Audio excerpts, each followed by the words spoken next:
El Señor esté con ustedes en esta cuarta entrega sobre estos mártires trinitarios españoles del siglo XX.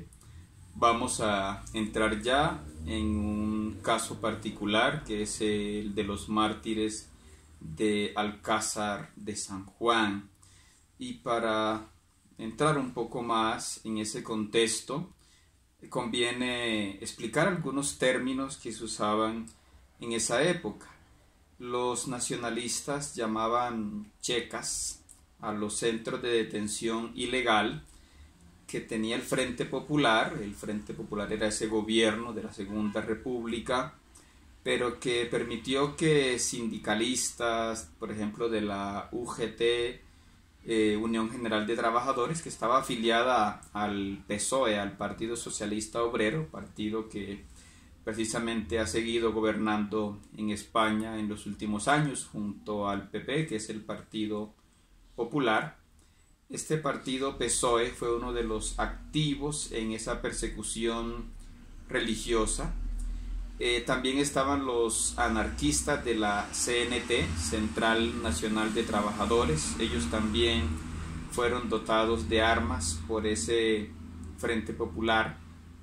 De igual manera, los milicianos comunistas del POUM, que era el Partido Obrero de Unificación Marxista, un partido al que consideraban trotskista, es decir, opuesto a las ideas estalinistas. O sea, los estalinistas eran aquellos que apoyaban que la Unión Soviética liderara el comunismo mundial, mientras que los trotskistas preferían un poco un comunismo más nacional, menos internacional, diríamos así.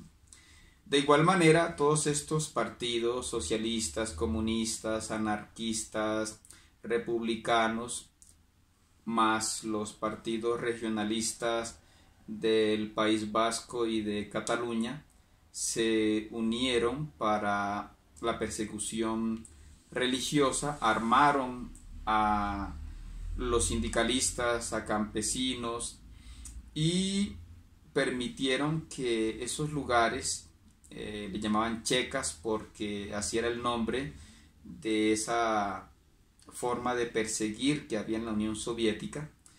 Y también se hablaba de paseos, pero esos paseos eran sacar a los detenidos ilegalmente y llevarlos hasta una cuneta o a un cementerio, y allí les daban un tiro de gracia, los fusilaban normalmente de noche, y eso lo llamaban paseo.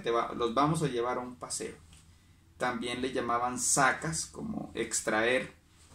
Sacas eran sacar a un preso que supuestamente iba a ser liberado. De hecho, a veces entregaban una lista en las cárceles y decían: estas personas van de esta cárcel a otra cárcel más grande por X o Y motivo, pero realmente en el camino se detenían y en la vía los fusilaban. Eso fue una cosa tristemente muy común, y fueron innumerables los familiares de sacerdotes y religiosas asesinados simplemente por ser parientes de un sacerdote, de una religiosa, o ser miembro de la Acción Católica. Y eso no lo decimos nosotros, los mismos documentos, los mismos testimonios de la época dicen: los vamos a matar por ser papá de una monja, como pasó con Cejudo, uno de nuestros mártires, un laico. Y lo mismo pasó con papás, repito, y familiares de distintos sacerdotes. Incluso Monseñor Montero cuenta casos dramáticos de padres, madres, hermanos que murieron abrazando a su familiar que era sacerdote o religiosa. Incluso, y está documentado, otros que fueron asesinados por parecer sacerdotes o religiosas, o por hospedar sacerdotes que se escapaban, que huían durante los primeros meses de persecución. Hay unos casos allí que documenta Monseñor Montero. Es, por ejemplo, un caso que sucedió en Vich, eso es Cataluña, donde hubo católicos muy piadosos que ayudaban a esconder sacerdotes y después procuraban sacarlos del país por el puerto de Barcelona, ayudaban a conseguir salvoconductos, porque hubo ocasiones en que se permitieron evacuar cientos de sacerdotes y religiosas por el puerto de Barcelona. Pero, por ejemplo, cuando descubrían a estos colaboradores de los sacerdotes, los asesinaban. Incluso hubo muertes muy crueles donde se hacía delante de los familiares o en fin, todo eso. Hay un caso, por ejemplo, de Andrés Alfonso Vallespín, que era dueño de un hotel llamado Nacional en Tarragona, que fue asesinado el 18 de septiembre de 1936 por haber hospedado desde el 21 de julio a 6 religiosos, 6 hermanos de las escuelas cristianas. Y bueno, y se cuenta también que hubo algunos escapes y todo eso, y gracias a esos escapes o sobrevivientes se supo el motivo por el cual los habían asesinado.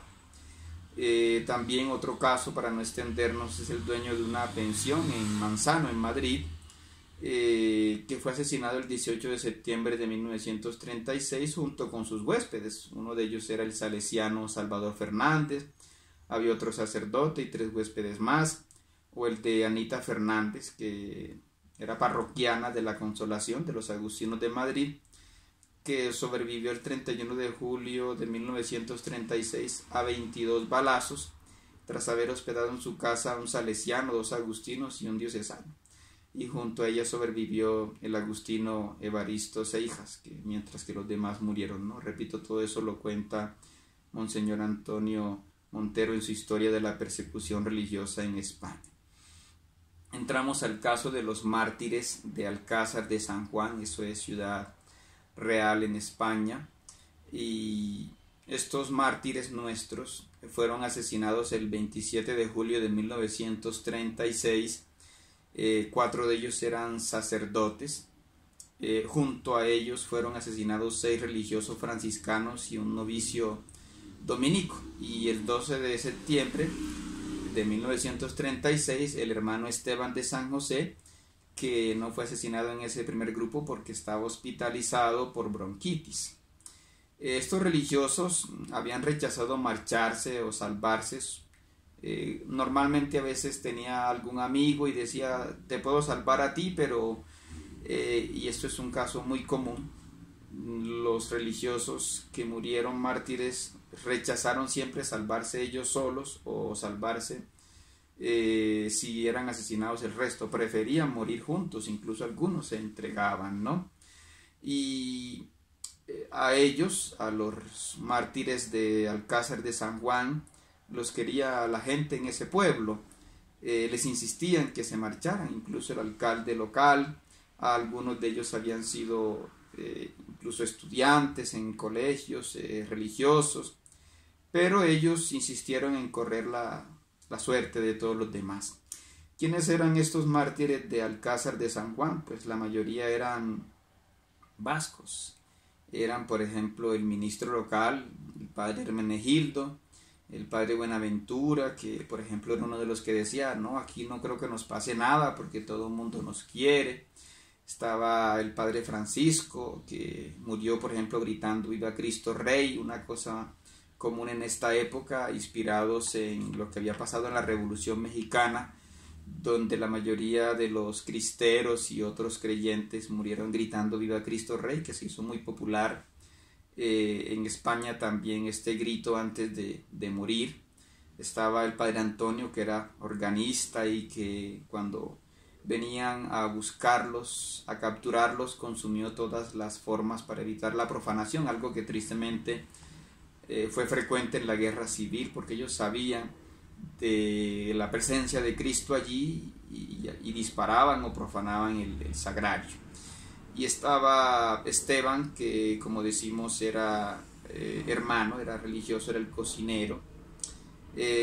y todos ellos eran vascos. Quien era leonés era Plácido, que era el rector, el director del Liceo de Alcázar, era también capellán del asilo de las Hermanitas de los Desamparados y que murió junto a los franciscanos, ¿no? Esto nos lo cuentan los padres, pues, Ventura Guinarte y Bonifacio Porres, pero también de esto hay un estudio muy profundo que hace el padre Pedro Aliaga, que es justamente natural de Alcázar, de San Juan, y escribe un libro que se llama Absolutamente Libres, y es tomando una frase de un sueño de uno de nuestros religiosos que ya diremos, ¿no? Fray Hermenegildo, por ejemplo, era sacerdote desde 1902, había sido ordenado por Monseñor Marcelo Espínola y Maestre, que es beato, y recibió su ordenación en Sevilla, Fray Hermenegildo, y entre 1922 y 25 compartió vida en San Carlino con 4 santos trinitarios, Domingo Iturrate, Santiago de Jesús, Félix de la Virgen y Antonino de la Asunción. Fray Hermenegildo en 1927 había apoyado la fundación de la Casa de Laredo en Cantabria, había destacado como ministro en Belmonte, donde por ejemplo habían estudiado el padre Andrés Agarna y Martín Olavarri, que sobrevivieron y también contaron cosas de las que estamos diciendo. Fray Hermenegildo había dirigido a la religiosa de clausura María del Niño Jesús, que murió con fama de santidad, y Hermenegildo pues muere mártir en Alcázar, donde apenas llevaba 2 meses de ser el ministro local, por eso no lo conocían tanto en Alcázar. El segundo, Fray Buenaventura, era conventual de Alcázar, también fue un tiempo conventual en Belmonte. Cuando el beato Cruz Laplana, obispo de Cuenca, había trasladado el Santísimo Sacramento a la iglesia conventual en 1923. Fray Buenaventura era caritativo, era muy apreciado por los niños. El tercer fraile fue Fray Francisco, que fue conventual en Alcázar 25 años, el que llevaba más tiempo desde que se había ordenado en 1911. Era muy cercano a los pobres y a los empleados de la Renfe, esta red ferroviaria española. Francisco a veces era criticado porque era como muy extrovertido en su época, era como mal visto. Él además cantaba en las fiestas religiosas de los pueblos vecinos, era invitado incluso a Madrid, a otras casas de la orden, ¿no? Como nos cuenta el padre Pedro Aliaga. Y el otro religioso pues era Antonio de Jesús y María, que era un organista un poco enfermizo, a veces hasta despistado, que en Alcázar pues cantaba junto con el padre Francisco, e incluso hoy en día en Alcázar de San Juan se sigue cantando un canto compuesto por él que se llama Pascua de Jesús y se canta el domingo de Pentecostés. Unas semanas antes de la guerra civil, unos familiares suyos le insistieron en llevarlo a su tierra vasca porque en el País Vasco había poca persecución, pero él dijo que compartiría la suerte de sus hermanos. Plácido de Jesús era el rector, era un fraile muy inteligente, uno de los más preparados de nuestra historia reciente. En Roma había ayudado a su profesor jesuita Paul Jenny a preparar el texto de lógica y metafísica. Luego fue maestro de filosofía y teología en varios conventos españoles, maestro de novicio y de estudiante. Fue rector público del Colegio de Alcázar de San Juan. Era el religioso más conocido. El padre Pedro Aliaga nos dice que de él es de quien quedan más testimonios, obviamente por la escuela. Ayudaba a los estudiantes a preparar exámenes, incluso algunos de sus verdugos reconocieron eso. Ayudaba a muchos pobres, intercedía en los que buscaban empleo, incluso era mediador de problemas familiares. Fray Esteban, como decimos, el cocinero, era vasco y como detalle él era muy callado, dominaba poco el castellano y de ese decía una frase muy bonita: sus manos estaban ocupadas en los cacharros de la cocina y su corazón estaba ocupado en Dios. Y hacía lo posible incluso para que parte de la comida llegara a pobres y a niños. Y hay un cuadro en la alcaldía, en el ayuntamiento de Alcázar, atribuido a Jesús Molina Cordero en 1972. Es un cuadro que lo llaman Mercado Antiguo y que representa como en una plaza a un fraile. Bueno, hay muchos más personajes, pero uno de ellos es el hermano Esteban con su hábito trinitario y capa negra. Y más adelante pues seguimos hablando un poco más de estos mártires de Alcázar de San Juan.